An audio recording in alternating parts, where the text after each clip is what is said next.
ಗ್ರಾಮ ಪಂಚಾಯಿತಿಯ ಅಧ್ಯಕ್ಷರು ನನ್ನ ಮುಖಂಡರಾದಂಥ ಡಾಕ್ಟರ್ ರಮೇಶ್ ಅವರೇ, ಗ್ರಾಮ ಪಂಚಾಯಿತಿಯ ಉಪಾಧ್ಯಕ್ಷರಾದಿಯಾಗಿ ಎಲ್ಲ ಗೌರವಾನ್ವಿತ ಈ ಕಾರ್ಯಕ್ರಮದಲ್ಲಿ ಭಾಗವಹಿಸಿರ್ತಕ್ಕಂಥ ಈ ಕಟ್ಟಡ ನಿರ್ಮಾಣಕ್ಕೆ ಸಹಕಾರವನ್ನು ಕೊಟ್ಟಂಥ ಎಲ್ಲ ಗ್ರಾಮ ಪಂಚಾಯಿತಿ ಸದಸ್ಯರುಗಳೇ, ವೇದಿಕೆ ಮೇಲೆ ಇರ್ತಕ್ಕಂಥ ವಿವಿಧ ಗ್ರಾಮ ಪಂಚಾಯಿತಿ ಅಧ್ಯಕ್ಷರುಗಳೇ, ಮಾಜಿ ಜಿಲ್ಲಾ ಪಂಚಾಯಿತಿ ಸದಸ್ಯರುಗಳೇ, ಎಲ್ಲ ಗೌರವಾನ್ವಿತ ಗಣ್ಯರೇ, ವೇದಿಕೆ ಮುಂಭಾಗದಲ್ಲಿರ್ತಕ್ಕಂಥ ದೊಡ್ಡ ಸಂಖ್ಯೆಯಲ್ಲಿರ್ತಕ್ಕಂಥ ತಾಯಂದ್ರೆ, ಮಾಧ್ಯಮದ ಸ್ನೇಹಿತರೆ, ಪೊಲೀಸ್ ಇಲಾಖೆ ಎಲ್ಲ ಅಧಿಕಾರಿಗಳು, ಇವತ್ತು ಇಡೀ ರಾಜ್ಯದಲ್ಲಿ ಒಂದು ಶಕ್ತಿ ಕೇಂದ್ರ, ಆಡಳಿತ ಕೇಂದ್ರ ಅಂದರೆ ವಿಧಾನಸೌಧ. ಅಲ್ಲಿ ಎಲ್ಲ ಆಡಳಿತ, ರಾಜ್ಯದ ಆಡಳಿತವನ್ನ ಎಲ್ಲ ಇಲಾಖೆಗಳು ಕೂಡ ಒಂದೇ ಕಡೆ ಇರ್ತಕ್ಕಂಥ ಒಂದು ವ್ಯವಸ್ಥೆ ಇದೆ.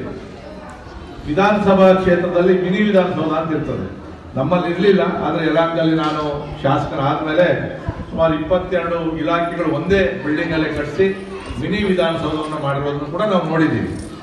ಆದರೆ ಎಲ್ಲ ಇಲಾಖೆಗಳನ್ನ ತಂದು ಒಂದು ಗ್ರಾಮ ಪಂಚಾಯತಿಯಲ್ಲಿ ತಗೊಂಡ್ಬಂದಿರ್ತಕ್ಕಂಥದ್ದು ನನಗೆ ಇದು ವಸ್ತು ಯಾವ ಕ್ಷೇತ್ರದಲ್ಲಿ ನೋಡಿಲ್ಲ.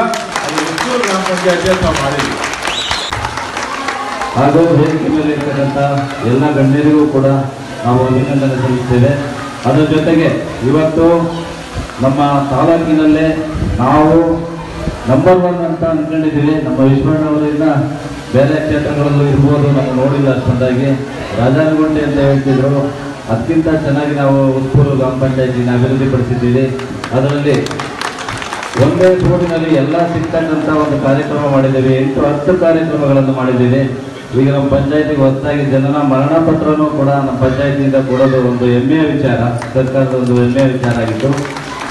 ಅದ್ರ ಜೊತೆಗೆ ಇವತ್ತು ಇಷ್ಟು ಕಾರ್ಯಕ್ರಮಕ್ಕೆ ಬಂದಿರತಕ್ಕಂಥ ತಮ್ಮೆಲ್ಲರಿಗೂ ಹಾಗೂ ಮಾಧ್ಯಮ ವರ್ಗದವರಿಗೂ ಮತ್ತು ಪೊಲೀಸ್ ಇಲಾಖೆಯವರು ಇರ್ಬೋದು, ಪ್ರತಿಯೊಬ್ಬರಿಗೂ ಕೂಡ ನಾನು ಅಭಿನಂದನೆ ಸಲ್ಲಿಸ್ತೇನೆ.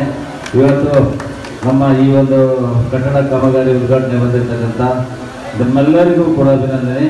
ಜೊತೆಗೆ ನಾವು ಸ್ಕೂಲ್ನಲ್ಲಿ ಒಂದು ಒಳ್ಳೆ ಹೈಟೆಕ್ ಪಂಚಾಯತಿ ಕಟ್ಟಿದ್ದೀವಿ ಅಂತ ಒಂದು ಹೆಮ್ಮೆ, ಅದು ಖುಷಿ ಕೂಡ.